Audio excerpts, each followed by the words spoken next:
2 category के हैं और 2 टाइप 1 के हैं, एक टाइप 0 कैटेगरी का है। तो पूरा प्रोडक्शन रूल जो होगा, अगर एक भी टाइप 0 का मिल गया तो पूरा का पूरा वो टाइप 0 कैटेगरी का कहा जाएगा। पूरा कॉमन नेम होगा उस पूरे सेट ऑफ प्रोडक्शन रूल का टाइप 0, यानी कि वो हो जाएगा फ्रेज स्ट्रक्चर्ड ग्रामर या फिर अनरिस्ट्रिक्टेड ग्रामर्स को कहेंगे। और उसके द्वारा जो लैंग्वेज जनरेट होगा वो हमारा होगा फ्रेज स्ट्रक्चर्ड लैंग्वेज या रिकर्सिवली इन्यूमरेबल लैंग्वेज या अनरिस्ट्रिक्टेड लैंग्वेज उसको हम कहेंगे। तो इसी तरीके से अगर हमारे पास 5 प्रोडक्शन रूल हैं, दूसरा एग्जांपल ले रहे हैं, अगर 5 प्रोडक्शन रूल हैं और उसमें, या यही एग्जांपल लेते हैं जिसमें 4 प्रोडक्शन रूल है, और इसमें अगर मान लीजिए कि ये दो जो हैं टाइप 3 के हैं और ये दोनों जो हैं टाइप 2 के हैं। भाई ग्रामर अकेले एक प्रोडक्शन रूल नहीं होता, ग्रामर के अंदर कई प्रोडक्शन रूल होते हैं। अब वो लैंग्वेज पे डिपेंड करता है कि किस तरह का लैंग्वेज है, हो सकता है एक ही प्रोडक्शन रूल हो लेकिन अगर एक से ज़्यादा प्रोडक्शन रूल हैं तो हमें उसको देखना पड़ेगा, लुक आउट करना पड़ेगा कि उसमें कैसे कैसे प्रोडक्शन रूल हैं। अब मान लीजिए एक एग्जांपल है, उसमें 4 प्रोडक्शन रूल है और 3 उसमें जो है, 2 उसमें जो है टाइप 3 कैटेगरी के हैं और 2 जो हैं हमारे टाइप 2 कैटेगरी के हैं। तो आप बताइए इसमें इन चारों को हम कॉमन नेम क्या असाइन करेंगे? इन चारों जो कंबाइंड रूप से इनको नेम असाइन किया जाएगा वो टाइप 2। अब ये चारों के चारों टाइप 2 ही हो जाएंगे। और अब ये टाइप 2 हो गया तो ये ग्रामर कौन सा होगा? Context free grammar. तब ये कॉन्टेक्स्ट फ्री ग्रामर, पूरा का पूरा ग्रामर का नाम कॉन्टेक्स्ट फ्री ग्रामर हो जाएगा। और ये लैंग्वेज जो जनरेट करेगा वो कॉन्टेक्स्ट फ्री लैंग्वेज जनरेट करेगा। इसी तरीके से अगर ये, मतलब आपको ये देखना पड़ता है कि उस ग्रामर, उस सेट ऑफ प्रोडक्शन रूल के अंदर जो लीस्ट टाइप का है, लीस्ट टाइप का मतलब जो लीस्ट सेंस कहने का मतलब 0 1 2 3 नंबर जो है, उसमें जो लीस्ट नंबर वाला एक भी प्रोडक्शन रूल मिलेगा वही पूरा कॉमन नेम हो जाएगा। ठीक है, अगर सबसे लीस्ट नंबर 0 मिल जाता है तो पूरा ग्रामर टाइप 0 हो जाएगा। अगर लीस्ट नंबर 1 मिलता है तो पूरा ग्रामर जो होगा टाइप 1 कैटेगरी का हो जाएगा। अगर लीस्ट नंबर 2 मिलता है तो टाइप 2 हो जाएगा। अगर लीस्ट 3 मिलता, अगर 3 सबके सब हैं तो टाइप 3 हो जाएगा। तो मैं जहाँ तक समझता हूँ आप लोगों को ज़रूर हेल्प मिलेगा, क्योंकि ये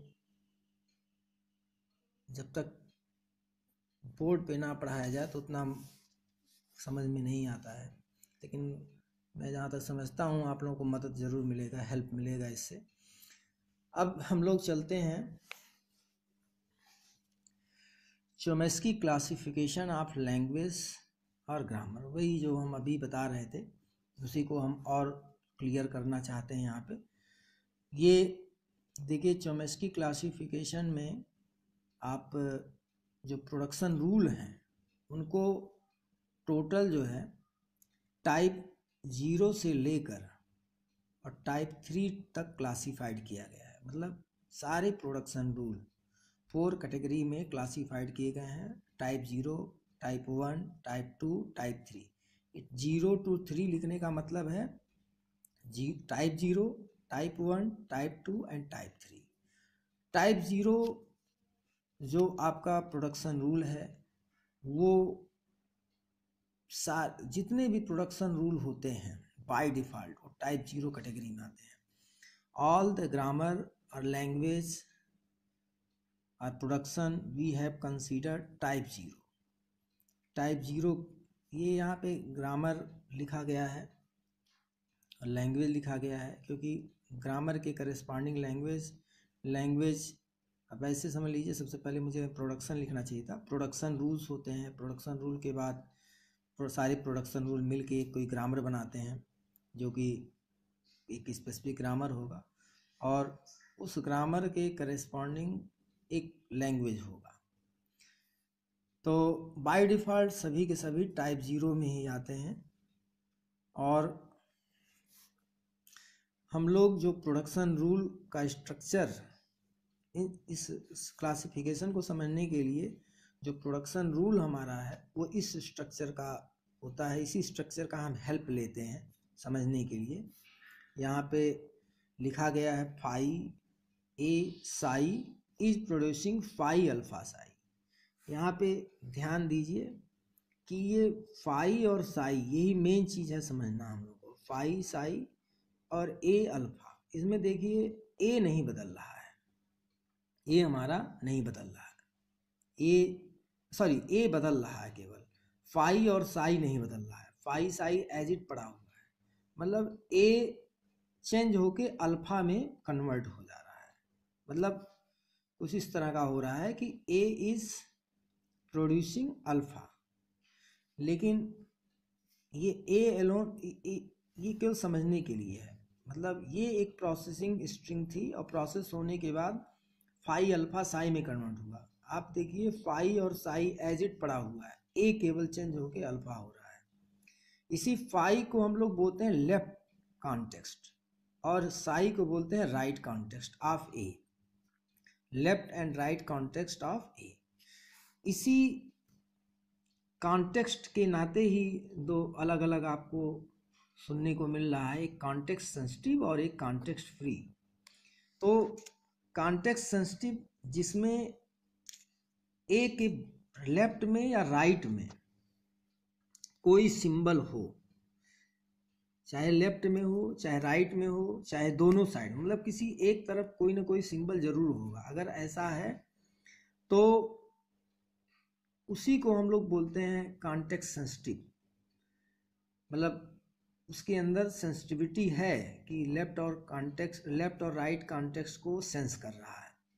लेकिन कॉन्टेक्स्ट फ्री आप सोच लीजिए कि जितने भी प्रोडक्शन रूल ऐसे होंगे जिसमें ए के लेफ्ट में भी ना कोई, ए के लेफ्ट और राइट में कोई सिंबल नहीं होगा, तो उसको हम कॉन्टेक्स्ट फ्री बोलेंगे। अब ये आगे हम लोग देखेंगे, अभी आप लोगों को समझ में आएगा।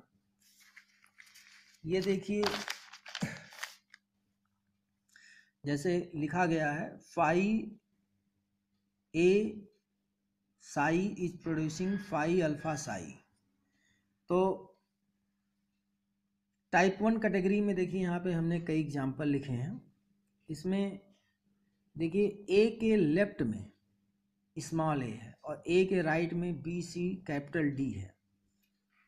ए आपका बदल के बी सी डी हो जा रहा है, लेकिन यह देखिए फाई की जो वैल्यू थी ए और ये B C D as it पड़ा हुआ है, नहीं चेंज हो रहा है। यानी कि लेफ्ट और राइट कॉन्टेक्स्ट ए का नहीं बदल रहा है।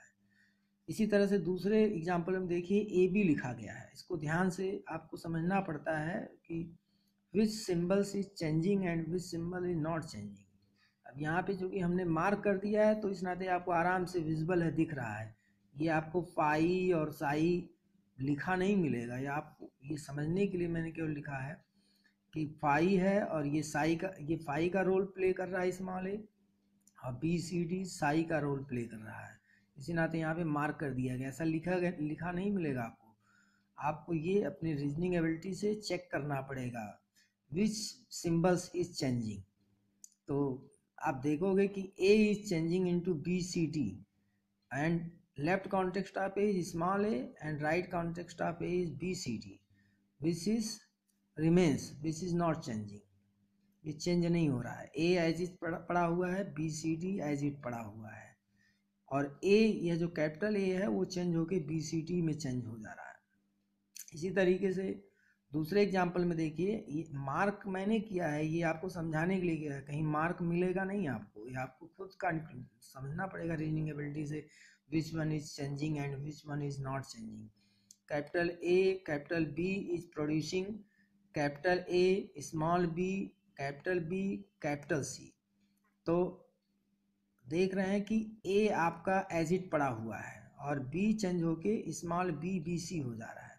अब अगर कुछ लोग सोच रहे होंगे कि कैपिटल बी रिमेन्स है कैपिटल बी की तरह से, लेकिन आप सोचो कि कैपिटल बी के राइट साइड में कोई सिंबल नहीं है, राइट कॉन्टेक्स्ट उसका नल है, जहाँ पे कुछ नहीं होता है वो नल माना जाता है।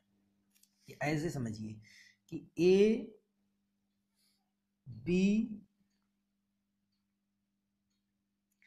और यहाँ पे कुछ नहीं लिखा हुआ है तो इसको नल मान लिया गया। Is producing A B, capital B और सी। तो आप ये देख रहे हो कि लेफ्ट कॉन्टेक्स्ट बी का जो है वो ए है और राइट कॉन्टेक्स्ट है नल। तो नल तो कुछ प्रोड्यूस करेगा नहीं, नल है तो नल भाई राइट कॉन्टेक्स्ट और लेफ्ट कॉन्टेक्स्ट अनचेंज होना चाहिए, तो कहाँ से सी हो जाएगा। तो इस नाते अगर आप ये सोच रहे थे कि बी जो है वो हमारा कांस्टेंट है, नहीं बदल रहा है, ठीक है, तो और ए बदल के कैपिटल ए भी हो जा रहा है, कैपिटल ए बदल के कैपिटल ए स्मॉल बी हो जा रहा है, तो ये हम गलत सोच रहे थे। क्योंकि कैपिटल बी अगर आप ये सपोज कर रहे थे कि नहीं बदल रहा है, कैपिटल ए बदल रहा है, तो कैपिटल बी के बाद नल चेंज होके कैसे कैपिटल सी हो गया, यानी कि हम लोग गलत सोच रहे थे। तो ये ध्यान से देखना पड़ेगा कि चेक करना, ध्यान से हमें रीजनिंग करनी पड़ती है कि कौन सा सिंबल एक्चुअल में बदल रहा है। तो कैपिटल ए बदल के कैपिटल ए हमारा जो है वो नहीं बदल रहा है, कैपिटल बी बदल के बी कैपिटल बी सी हो जा रहा है। तो यानी कि कैपिटल बी का यहाँ पे लेफ्ट कॉन्टेक्स्ट जो था कैपिटल ए और राइट कॉन्टेक्स्ट नल था, ये दोनों हमारे अनचेंज रहने चाहिए। यानी कैपिटल बी का राइट कॉन्टेक्स्ट जो नल था वो नल था, वो एज इट नल पड़ा हुआ है, वो कहीं नहीं जा रहा है। और ए का बी का जो लेफ्ट कॉन्टेक्स्ट ए था वो भी एज इट पड़ा हुआ है, वो भी कहीं नहीं जा रहा, वो भी अनचेंज है। केवल कैपिटल बी बदल के capital small B capital B C हो जा रहा है। यानी कि इसको समझें, ये फाई था साई था, सॉरी फाई और साई, ये फाई है और ये साई है, फाई और साई एज इट पड़ा हुआ है, और ये कैपिटल बी जो है वो बदल के small B capital B C हो जा रहा है। इसी तरह का देखिए, ये भी एक प्रोडक्शन रूल है, A is producing small A cap small B A. अब ये यहाँ पे लेफ्ट कॉन्टेक्स्ट और राइट कॉन्टेक्स्ट दोनों ही हमारे नल हैं, तो वो जैसे नल था वैसे नल पड़ा हुआ है। ए बदल के हमारा small A small B capital A हो जा रहा है। तो अब यही जो प्रोडक्शन रूल है यही टाइप 2 कैटेगरी में आ जाएगा, यही बदल के। ये अभी फिलहाल टाइप 1 में हम दिख रहे हैं, क्योंकि टाइप 2 वाले बाय डिफ़ॉल्ट टाइप 1 में माने ही जाते हैं। तो टाइप 1 में भी है, लेकिन ये उस रिस्ट्रिक्शन को फॉलो कर रहा है, इस नाते ही चला जाएगा टाइप 2 कैटेगरी में। इस तरह के जो प्रोडक्शन रूल होते हैं वो टाइप 2 कैटेगरी में चले जाते हैं, क्योंकि देखिए ये इसका लेफ्ट कॉन्टेक्स्ट और राइट कॉन्टेक्स्ट नहीं है, नल है, यानी कॉन्टेक्स्ट फ्री है, इसी नाते कॉन्टेक्स्ट फ्री में चला जाता है, ये टाइप 2 कैटेगरी में हो जाएगा। जितने भी ऐसे प्रोडक्शन रूल मिलेंगे जिनके लेफ्ट और राइट में नहीं कुछ रहेगा, उसको हम टाइप 2 कैटेगरी में लेके आते हैं। यहाँ पे देखिए एक इम्पॉर्टेंट नोट है कि जैसे नल हमारे लैंग्वेज में अगर है तभी हम इस तरह का प्रोडक्शन रूल अलाउ करते हैं, अदरवाइज हम इस तरह का यस इज प्रोड्यूसिंग नल नहीं अलाउ करते हैं। और ये भी एक रिस्ट्रिक्शन होता है कि यस हमारे किसी भी प्रोडक्शन रूल के राइट साइड में ना आए। ये मतलब जैसे अगर यस इज प्रोड्यूसिंग नल है, यस इज प्रोड्यूसिंग नल है, तो ये केवल हमारे लैंग्वेज में नल को